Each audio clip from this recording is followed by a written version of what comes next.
कि अभी ऑस्ट्रेलिया में जो चीजें हुई हैं वहाँ चीजें एस्टेब्लिश हुई हैं, और तो उससे भी पता चलता है कि इंडिया क्या करवा रहा है, हर जगह पे ये लगा हुआ है। तो वो एक so therefore there is a requirement है। रहा देखें, हादी जो है एक अभी इज एन आइडिया, और हादी और आइडिया हमेशा जिंदा रहते हैं, मरते नहीं। और हादी जो है बांग्लादेश की तारीख में, आने वाले तारीख में वो जिंदा। अस्सलाम वालेकुम जी, welcome back to my channel. Hope आप सब बिल्कुल ठीक ठाक होंगे। मेरा नाम स्पैन है, आप देख रहे हैं स्पैन रिएक्शंस बंगला। यहाँ पे जी बात करेंगे उस्मान हादी के बारे में, उस्मान हादी की शहादत के बारे में। और यहाँ पे उस्मान हादी एक ऐसा लीडर था कि जिसको बहुत ज्यादा सपोर्ट हासिल थी। उस्मान हादी के क्या मकासद से, उनकी क्या इंटेंशंस थी, आखिर क्या वजह बनी कि इंडिया ने उस्मान हादी की आवाज को चुप करवाने के लिए उनको शहीद करवा दिया। यहाँ पे ढाका यूनिवर्सिटी के प्रोफेसर हैं जिन्होंने पाकिस्तान मीडिया से बात की है। 1971 के हवाले से बहुत अहम किस्म के सीक्रेट्स जो हैं वो रिवील किए हैं। और बांग्लादेश में जो स्टूडेंट्स हैं राइट नाउ, उनकी क्या आगे जो स्ट्रेटजी है वो क्या है, बहुत अहम किस्म की रिपोर्ट आप लोगों से शेयर करेंगे। पाकिस्तान मीडिया पूरी तरह उस्मान हादी की आवाज़ बन रहा है, उसके लिए आवाज़ उठा रहा है। पहले रिपोर्ट देखते हैं, फिर इस पर मजीद बात करते हैं। चैनल पे नहीं हुआ है तो चैनल को सब्सक्राइब और बेल आइकॉन को क्लिक करें। तो चलते हैं, देखते हैं वीडियो, लेट्स गो। डॉक्टर साहब, आप ढाका यूनिवर्सिटी से हैं, वहाँ पे तदरीसी खिदमात जो हैं वो सर अंजाम दे रहे हैं। आपके भी बेशुमार स्टूडेंट्स वहाँ पे मौजूद होंगे जो इस तहरीक का हिस्सा बने। सबसे पहले हादी की अगर शख्सियत को हम एक मंजर कशी के अंदर लाना चाहें तो आपके नज़दीक हादी एक उभरता हुआ सितारा क्यों था और उसकी वजूहात क्या थी? जी, बहुत शुक्रिया मुझे मौका देने के लिए। शरीफ उस्मान शरीफ हादी जो है वो हमारी ढाका यूनिवर्सिटी के तालिब इल्म थे और पॉलिटिकल साइंस के तालिब इल्म थे। अल्हम्दुलिल्लाह उनकी जो अखलाक है, वो जो कहना है वो कह देते थे। किसी को नहीं डराते, किसी की खौफ नहीं थी। और ये वो सच्चा बांग्लादेशी आदमी थे, सच्चा मुसलमान थे। ये ऐसा नहीं कि वो किसी के कहने पर आकर दूसरा ये इधर उधर के कह देते। वो दिल में बांग्लादेश को, बांग्लादेश की आज़ादी, बांग्लादेश की हकीकतन आज़ादी जो है उसका सपना देखते थे, वो उसका ख्वाब था। ये देखिए, इंडिया वाले जो है वो हम लोगों को तो 1971 में आज़ादी दे दिया था, कुछ मदद किया था, लेकिन उसके बाद जो लिया था वो बहुत लिया था। हमारे से सबसे जो है, हम क्या पहले तो इंग्लैंड से आज़ाद हुआ, फिर आप पाकिस्तान से आज़ाद हुआ, लेकिन इंडिया से आज़ाद नहीं हुआ था। तो ये हादी ने मुझे, हम लोगों को इस तरह के हिदायत किया कि हमको आज़ादी मिलना चाहिए और ये इंडिया से भी आज़ादी मिलना चाहिए। हम बांग्लादेशी की हैसियत से आगे बढ़ना चाहिए। जिस तरीके से डॉक्टर साहब शख्सियत को नुमाया कर रहे हैं कि थॉट ये थी कि हमें अलहदा तो करवा दिया गया लेकिन हमें अपने चंगुल में फंसा लिया गया। अब इस ज़मन के अंदर आप मुख्तलिफ वाक़यात दुनिया भर में देखें, जिस तरह आपने पहले तज़किरा भी किया, अमेरिका का वाक़या, फिर कनाडा का वाक़या, फिर उनके वज़ीर आज़म का बाकायदा तौर पर शवाहिद की बुनियाद पर भारत के ऊपर इल्ज़ाम लगाना, फिर दीगर ममालिक के अंदर वाक़यात जो हुए टारगेट किलिंग के हवाले से, उनमें अगर आप डॉट्स में लाएं ब्रिगेडियर साहब, तो उन डॉट्स में हमें ये मंजर सामने आता है कि तरीका वारदात एक तरह का है। तो इसमें अगर भारत मुलव्वस है तो भारत ने फिर कुछ और लोगों को भी टारगेट कर रखा होगा। देखिए, मैं डॉक्टर साहब ब्रिगेडियर साहब मौजूद है, मैं जरा उनका मौकिफ ले लूं फिर आपकी तरफ आता हूं। जी ब्रिगेडियर साहब, ये लास्ट वाली लाइन क्या थी आपकी?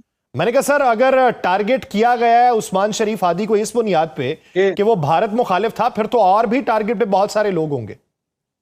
जी जी, लाइकली ये है, देखें कि उन्होंने यकीनन वो देख रहे होंगे, स्पेशली जो वो समझते हैं जो उनके मुखालिफ हैं, या और विदन देखें अवामी लीग की अपनी प्रेजेंस भी बांग्लादेश के अंदर है, तो लाइकली सिंपथाइजर्स तो हैं। और देखें कि 50 साल में एक इन्फ्लुएंस रहा कर रहा है, everything was being controlled by रा, तो वो उनकी यकीनन एक कोशिश इस पे जरूर होगी। लेकिन एक अभी अवेयरनेस हुई है और दुनिया को ये देखना पड़ेगा कि ट्रांसनेशनल रिप्रेशन में इंडिया हाथ से निकल चुका है। और स्पेशली जिस तरीके से आप देखें ना कि अभी ऑस्ट्रेलिया में जो चीजें हुई हैं वहाँ चीजें एस्टेब्लिश हुई हैं, और तो उससे भी पता चलता है कि इंडिया क्या करवा रहा है, हर जगह पे ये लगा हुआ है। तो वो एक so therefore there is a requirement है। रहा देखें हादी जो है एक अभी इज एन आइडिया, और आइडिया हमेशा जिंदा रहते हैं, मरते नहीं। और हादी जो है बांग्लादेश की तारीख में, आने वाले तारीख में वो जिंदा रहेगा। जिस तरीके से एक 32 साल का नौजवान है, जिस तरह उन्होंने देखें कि एक यूनिटी और एक आप अपने बांग्लादेश के लिए अपने एक स्टैंड उसने लिया है, और against India hegemonic design fascism के अगेंस्ट खड़ा हुआ था। तो दैट वाज जो इंडिया को पसंद नहीं आई। तो मेरे ख्याल में जिस तरीके से आज हमने उनका जनाजा देखा है, फ्यूनरल प्रेयर्स देखी हैं, और जिस तरह लाखों लोग थे, और जैसे अटैचमेंट के जिस तरह लोग रो रहे थे, तो that is the love. That's why I am telling कि एक हादी एक आइडिया बन चुका है, एक इस्तारा बनेगा आगे आने वाले वक्तों में।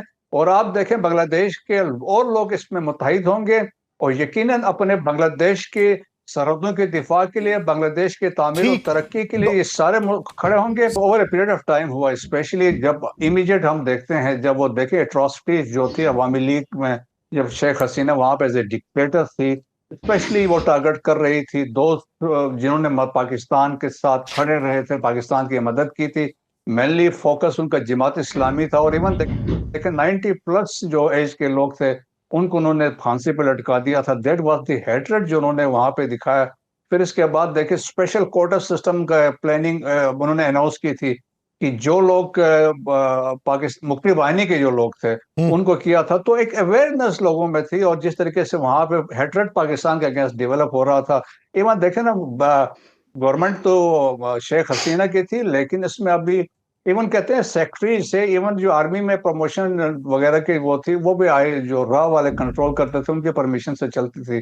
तो that was the state of affairs. तो लावा तो पक रहा था, लेकिन इमीडिएट काजेस यही हुई है जब वो ये कोटा सिस्टम वाला हुआ, और इसके बाद जनरेशन जी यंगस्टर्स जो बच्चे थे जिस तरीके से वो खड़े हुए, और जिस तरह उन्होंने स्टैंड लिया, और देखें जिस तरह ये लीडरशिप इन्होंने दिखाई, जिस तरीके से ये हादी था वाज 32 इयर्स और बाकी जो लोग इनके साथ थे, और जिस तरह के पब्लिक ने रिस्पांस किया है, तो वो दैट वाज फेनोमिनल। और देखें कि जब इन्होंने जिस तरीके से, और जिस तरह 1400 लोग की शहादतें हुई, लेकिन दे फोर्स और she has to flat Dhaka, और वो इंडिया जाके बैठी और वहां से बैठ के अभी प्लानिंग कर रही है किस तरीके से यहाँ पे बांग्लादेश को डिस्टेबलाइज करें।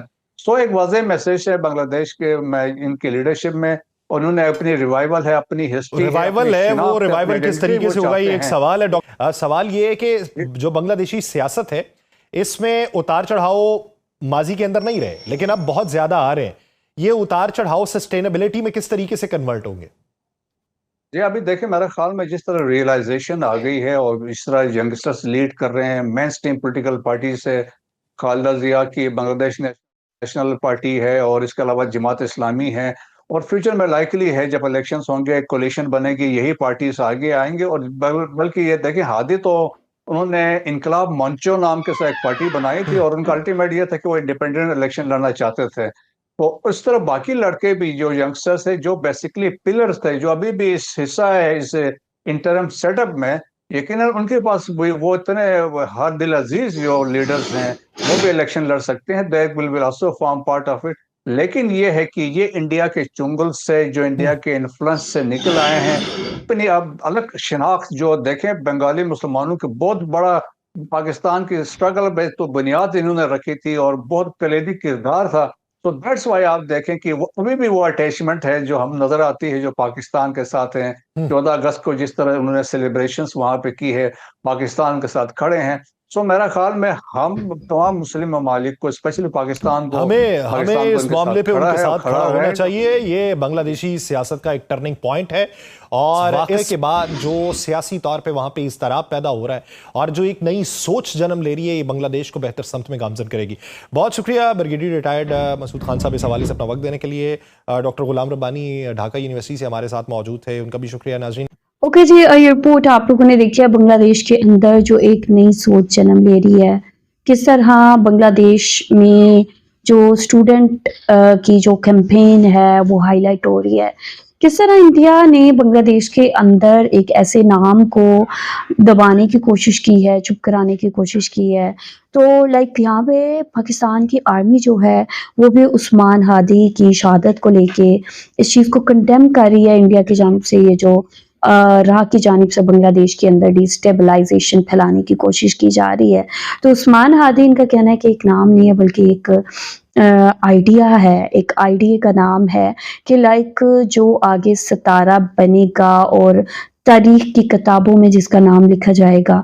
तो यहाँ पे एक ऐसा शख्स जिसने बांग्लादेश के लोगों को ये रियलाइजेशन करवाई कि बांग्लादेश आज़ाद तो हो गया लेकिन स्टिल बांग्लादेश इंडिया के चुंगल में है, इंडिया के चुंगल में फंसा हुआ है।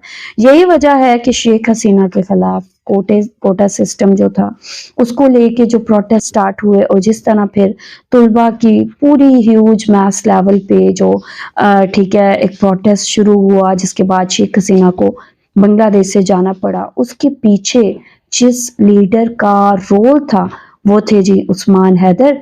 अब यहाँ पे भले ही इंडियन रॉ ने बांग्लादेश के अंदर इस शख्स की आवाज़ को साइलेंट करवा दिया है, खामोश करवा दिया, बट स्टिल बांग्लादेश में ऐसे मकबूल लीडर मौजूद है जो बांग्लादेश को लीड कर सकते हैं, बांग्लादेश के अंदर सिचुएशन को, हालात को स्टेबलाइज कर सकते हैं और इंडिया के चुंगल से पूरी तरह आज़ाद करवा सकते हैं। तो यहाँ पे बांग्लादेश को ज़रूरत है इस चीज़ की कि वो इंडिया के इस एक्शन को लेके सख्त एक्शन ले। और यहाँ पे अगेन इन्होंने ये बात की कि 1971 की जो रेपुटेशन है वो होने जा रही है, जहाँ पे पाकिस्तान और बांग्लादेश तो इकट्ठे खड़े हैं लेकिन यहाँ पे इंडिया के टुकड़े टुकड़े होने जा रहे हैं। और यहाँ पे जो ढाका यूनिवर्सिटी के प्रोफेसर थे उन्होंने भी उस्मान हादी की बात की। उस्मान हादी किस तरह स्टूडेंट्स में बहुत ज़्यादा फेमस हुए, किस तरह लोगों ने उनको पसंद करना शुरू किया, उन्होंने किस तरह लोगों को एजुकेट किया कि एक ऐसे सिस्टम में बांग्लादेश ट्रैप हुआ है जहाँ से बांग्लादेश को आज़ाद करवाना है। अब यहाँ पे उस्मान हादी ने बांग्लादेश की आज़ादी में अपना रोल जो प्ले किया वो तो किया, लेकिन अब आगे जो रोल प्ले करना है अब वो बांग्लादेश के बाकी स्टूडेंट्स हैं, उनके हाथ में है पूरी की पूरी डोर। अब यहाँ बांग्लादेश क्या करेगा आगे, किस तरह इंडिया की इस हरकत को इंडिया को क्या कॉन्सिक्वेंसेस फेस करना पड़ेंगे। जाहिर सी बात है बांग्लादेश चुप रहने वाला तो नहीं है, तो यहाँ पे हर तरह का जो एक्शन है बांग्लादेश की जानिब से भी लिया जाएगा। और सबसे बड़ी बात यह है कि पाकिस्तान की आर्मी ये ब्रिगेडियर थे जिन्होंने बांग्लादेश के हवाले से बात की और पूरी तरह जो सपोर्ट है वो शो की और ये बताया कि किस तरह इंडिया पाकिस्तान के खिलाफ प्रोपेगेंडा बांग्लादेश के अंदर फैलाता रहा है, बांग्लादेश के अंदर पाकिस्तान के खिलाफ जो नफरत है वो बोता रहा है। तो अब फाइनली ये चीज़ जो है बिल्कुल रिवर्स हो चुकी है। पाकिस्तान और बांग्लादेश के रिलेशंस मजबूत हो रहे हैं और पाकिस्तान जो है हमेशा बांग्लादेश के साथ खड़ा है और हमेशा खड़ा रहेगा। आप लोग क्या कहेंगे इस हवाले से, आप लोगों का क्या कहना है, जो भी कहना चाहते हैं लाजमी बताएं कमेंट सेक्शन में। वीडियो को लाइक शेयर लाजमी करें। अपना ख्याल रखें, अपने चैनल का भी। I will see you till then, take care, हाफिज़।